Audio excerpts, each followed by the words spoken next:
दिनैहाय जोंहा कुंग्रिं रंजालि बैसागु खुंफुं आफादनि बानजायनाय लोगोसेयैनो मोन 9टा आफादनि मददजों जोङो 18थि रंजालि बैसागु फोरबो फालिथाय बे फालिथायखौ सानसेनि मेहेरगोनां हाबाफारिजों जों खुंफुंनो हाबाय। जा फुंबिलिनि हाबाफारि बायदियै जोंहा गाहाय हाबग्रा लामा बेखेवनाय बेखौ जोङो बेखेवनो हादों। बिनि उनावहाय जोंनि मोन 9 आफाद आरो खुंफुं आफाद बिनिनो फिरफिला बिरहोनाय बे हाबाफारिखौ जोङो मावफुंनो हाबाय। जोंनि मोसाग्रा थावनि बेखेवनाय बेखौबो जोङो मोजाङैनो बेखेवनो हाबाय आरो फैयै फैयै जोंहा दा बादायलायनायनि जे बान्था राननाय हाबाफारि बे हाबाफारिखौबो जोङो मोजाङै खुंफुंनो हाबाय। बे बान्था राननाय हाबाफारियावनो जोंहा जर'खा आलासि महरै बाहागो लाफैदोंमोन जोंनि चिरांनि डिएफअ मानगोनां कुन्जन बसुमतारी बिथां, जोंनि गाहाय आलासि महरै बाहागो लाफैदोंमोन बिटिसिनि एमसिएलए आरो गरखा हारिनि सासे गोख्रों दैदेनगिरि मानगोनां नन्दल राणा मगर बिथाङा बाहागो लाफैदों।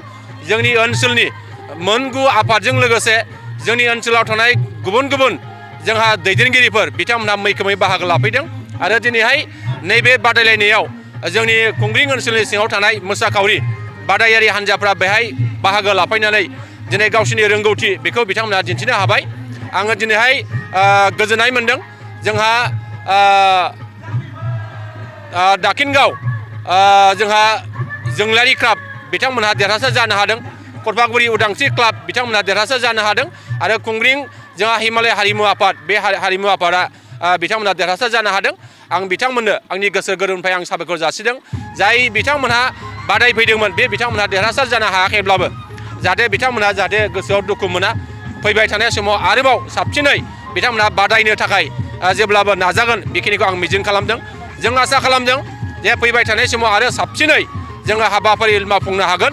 जोंनि ओनसोलनि जे गुबुन गुबुन आफादनि गेजेराव जे खौसेथि अनलायनाय गोरोबलायनाय जे मान होलायनाय बे थासारिखौ जोङो लाबोबाय थानो नाजादों आरो इयुनावबो जों बेबायदिनो खौसेयै जोङो खुंफुंलांनो हागोन बेखौ जों इसोरनिसिम आर'ज गाबदों आरो इयुनावबो जोङो बेबायदि जोंनि हारिमु फोथांनाय, हारिमु फोजौनाय, जोंनि दोरोङारि जे मोसानाय बे हाबाफारिखौ जोङो मुलुग दरबाराव जाहाथे गेवसार खालामनो हायो बेनि थाखाय जों जेब्लाबो हाबा मावलांनो जों थियारि।